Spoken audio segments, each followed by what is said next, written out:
Boa noite, amigos do nosso canal. Hoje estamos aqui para responder a pergunta de número 14, né? Foi enviada pela nossa irmã Noeli T. Fontoura, aqui de Taquara, no Rio Grande do Sul, né? Cidade vizinha nossa aí.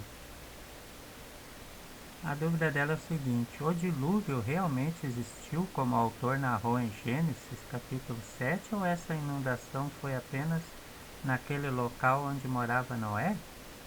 Tá aí, não, então a dúvida da nossa irmã Noeli, né? Ela quer saber se o dilúvio foi em todo o mundo, né? Se todo o planeta ficou abaixo d'água ou foi só local, né? Só lá no país, lá onde Noé morava, né? Ah, quem tiver dúvidas a respeito das escrituras, dos evangelhos, né? Pode mandar para nós pelo e-mail, uma pergunta, né? Pelo e-mail pereira.escritor@gmail.com. Assim que possível, a gente vai colocar a pergunta de vocês aí no canal do YouTube com a resposta, né? A resposta que a gente procura sempre nos evangelhos, né? Na escritura. Então vamos lá. Temos que entender e ler todo o capítulo 7 e 8, né, do Gênesis, se quisermos entender se o dilúvio foi local ou mundial, foi no mundo todo, né? Lendo a narração do autor, podemos ver que há muitas contradições que podem revelar que o dilúvio foi local e não em todo o mundo, como o autor quis nos passar, né? Ah, lendo, né, essas passagens, posso afirmar que não foi em todo o mundo, né, como muitos dizem, e sim em alguns locais essa grande inundação. Irei colocar detalhes aos irmãos e cada um julgue como entender melhor, né? Então vamos lá, quem tem a sua Bíblia pode abrir no, cap, no livro de Gênesis, né, no começo da Bíblia, no capítulo 7, versículo 24. Diz assim: as águas cobriram a terra pelo espaço de 150 dias. Podemos notar no capítulo 7, né, no versículo 17, diz assim: o dilúvio cai sobre a terra 40 dias. No capítulo 8, né, mais adiante, no versículo 6, diz assim também: no fim de 40 dias abriu Noé a janela que tinha feito na arca e deixou sair um corvo, o qual saindo voava de um lado para outro até que aparecesse a terra seca. Soltou também uma pomba para ver se as águas teriam já diminuído na face da terra. A pomba, porém, não encontrando onde pousar, voltou para junto dele na arca, porque havia ainda água na face da terra. Noé estendeu a mão e, tendo-a tomado, recolheu-a na arca. Esperou mais 7 dias e soltou de novo a pomba fora da arca. E eis que pela tarde ela voltou, trazendo no bico uma folha verde de oliveira. Assim Noé compreendeu que as águas tinham baixado sobre a terra. Esperou ainda 7 dias e soltou a pomba, que desta vez não mais voltou. Podemos ver, né, no capítulo 7, no versículo 24, né, que diz que as águas cobriram a terra por 150 dias. Como pode Noé, aos 50 dias na arca, enviar uma pomba e ela voltar trazendo uma folha de oliveira, atestando que existiam pés de oliveira em terra por perto? Eis aí uma dúvida que temos que já começar a pensar, né? Se a pomba trouxe uma folha de oliveira, né? É porque existiam pés ali em volta que não. Se a enchente cobriu toda a terra, teria que ter matado todas as plantações, né? Noé testou após os 54 dias que as águas tinham baixado. Existe uma contradição no capítulo 7, versículo 24, e o capítulo 8, versículo 11. O capítulo 7, versículo 24, diz que todo mundo estava abaixo d'água por 5 meses seguidos, os 150 dias, né? Como pode haver resistido abaixo de água pés de oliveiras inteiros com folhas verdes após todo esse tempo? Será que uma parreira de uva, né, a oliveira, né, ah,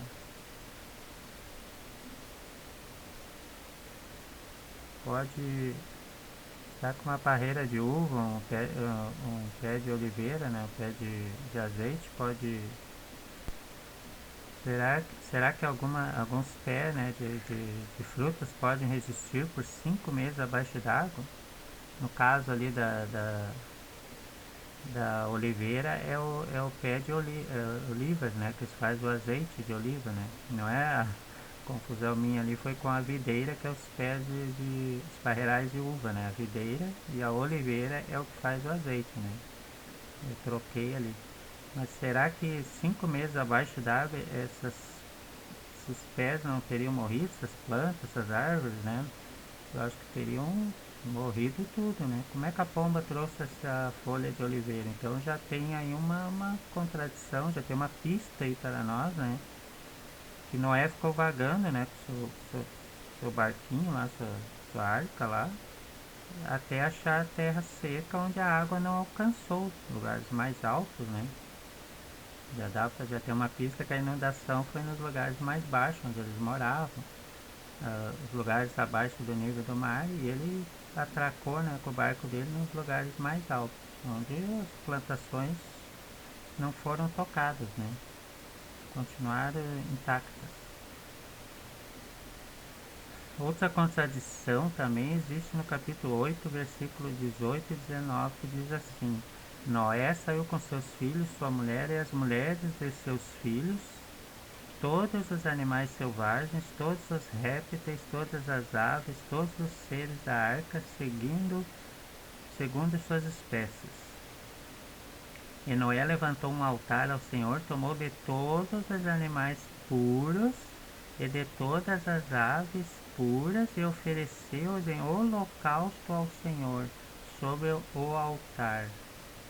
Existe aqui uma grande dúvida que não tem como explicar. Como pode Noé oferecer no holocausto todos os animais puros e as aves, né, puras, e deixar sobre a terra somente os animais impuros, impróprios para comer?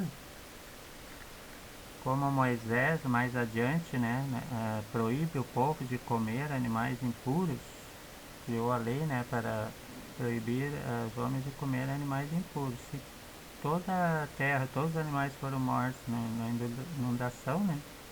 Somente um casalzinho de animais puros veio na arca, né? Como pode Noé ter sacrificado eles, né, para Deus, e de onde vem então os animais puros, né? Mais adiante. Já é outra contradição também que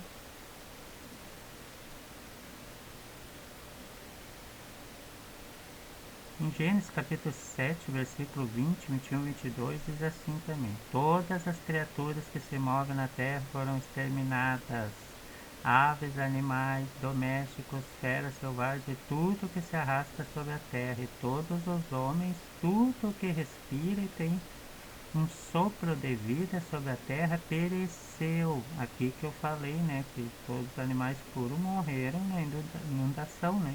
É o que diz o livro do Gênesis. Levarmos isso ao pé da letra, então Noé saindo da arca oferecendo os animais puros, as aves puras, quer dizer que ele terminou com toda a raça de animais puros, né? A contradição aqui tá bem pesada. Assim foram exterminados todos os seres que se encontravam sobre a face da terra, desde os homens até os quadrúpedes, tanto os répteis como as aves dos céus. Tudo foi exterminado da terra, só Noé ficou e o que se encontrava com ele na arca, é o que eu estou falando agora. Se ele ofereceu com toda a arca os animais puros para Deus, da onde existem animais puros hoje em dia, né? Isso já mostra uma contradição, né? Uma contradição que não foi, o dilúvio não foi mundial, né? Não teria mais animais puros hoje em dia, né?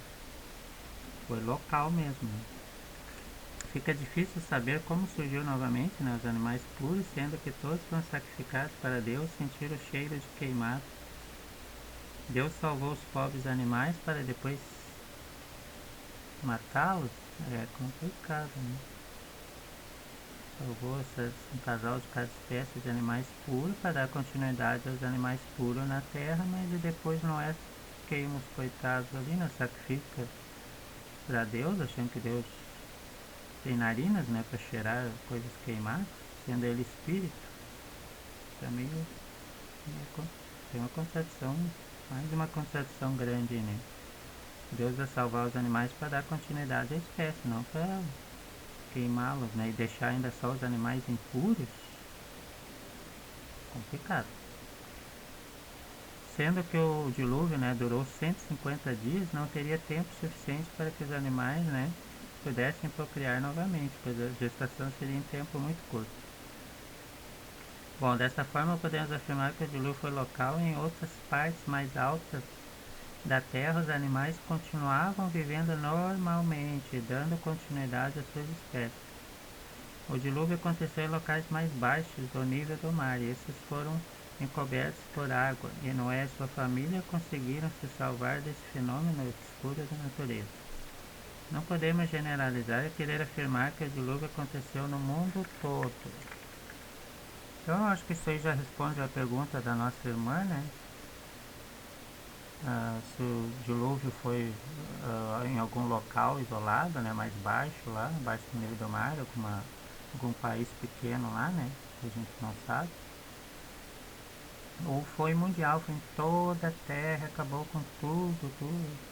A Bíblia, o livro do Gênesis já mostra, né? Com essas contradições que eu li agora, que foi local mesmo. Então, cada um, né, que julgue como achar melhor. Muito obrigado, então. Fiquem com Deus. Obrigado.